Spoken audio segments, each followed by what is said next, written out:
राधे राधे, जय श्याम दोस्तों। तो स्वागत है हमारे YouTube चैनल काजल के बोल। तो कैसे आप सभी, आई होप अच्छे होंगे। तो दोस्तों आज हम लेकर आए हैं प्रदोष व्रत कथा। तो आइए शुरू करते हैं। प्राचीन काल में एक गरीब पुजारी हुआ करता था। उस पुजारी की मृत्यु के बाद उसकी विधवा पत्नी अपने भरण पोषण के लिए पुत्र को साथ लेकर भीख मांगती हुई शाम तक घर वापस आती थी। एक दिन उसकी मुलाकात विदर्भ देश के राजकुमार से हुई, जो कि अपने पिता की मृत्यु के बाद दर दर भटकने लगा था। उसकी यह हालत देख पुजारी की पत्नी से देखी नहीं गई। वह उस राजकुमार को अपने साथ अपने घर ले आई और पुत्र जैसा रखने लगी। एक दिन पुजारी के पत्नी अपने साथ दोनों पुत्रों को सांडालिय ऋषि के आश्रम ले गई। वहाँ उसने ऋषि से शिव जी के प्रदोष व्रत की कथा एवं विधि सुनी तथा घर जाकर अब वह भी प्रदोष व्रत करने लगी। एक बार दोनों बालक वन में घूम रहे थे।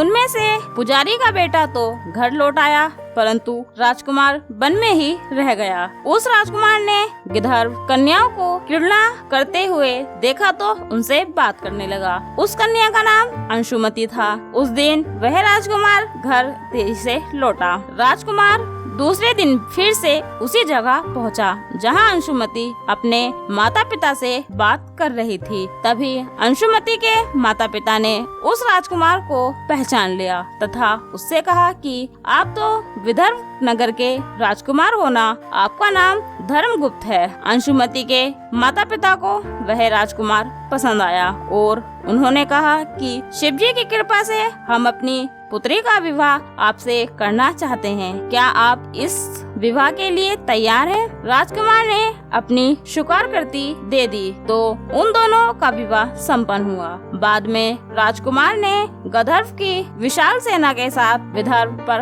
हमला किया और घमासान युद्ध कर विजय प्राप्त की तथा पत्नी के साथ राज्य करने लगा। वहाँ उस महल में वह पुजारी की पत्नी और पुत्र को आदर के साथ ले आया तथा साथ रखने लगा। पुजारी की पत्नी तथा पुत्र के सभी दुख व दरिद्रता दूर हो गई और वो सुख से अपना जीवन व्यतीत करने लगे। एक दिन अंशुमति ने राजकुमार से इन सभी बातों के पीछे का कारण और रहस्य पूछा। तब राजकुमार ने अंशुमति को अपने जीवन की पूरी बात बताई और साथ ही प्रदोष व्रत का महत्व और व्रत से प्राप्त फल से भी अवगत कराया। उसी दिन से प्रदोष व्रत की प्रतिष्ठा व महत्व बढ़ गया तथा मान्यता अनुसार लोग यह व्रत करने लगे। कई जगहों पर अपनी श्रद्धा के अनुसार स्त्री पुरुष दोनों ही यह व्रत करते हैं। इस व्रत को करने से मनुष्य के सभी कष्ट और पाप नष्ट होते हैं। धन्यवाद।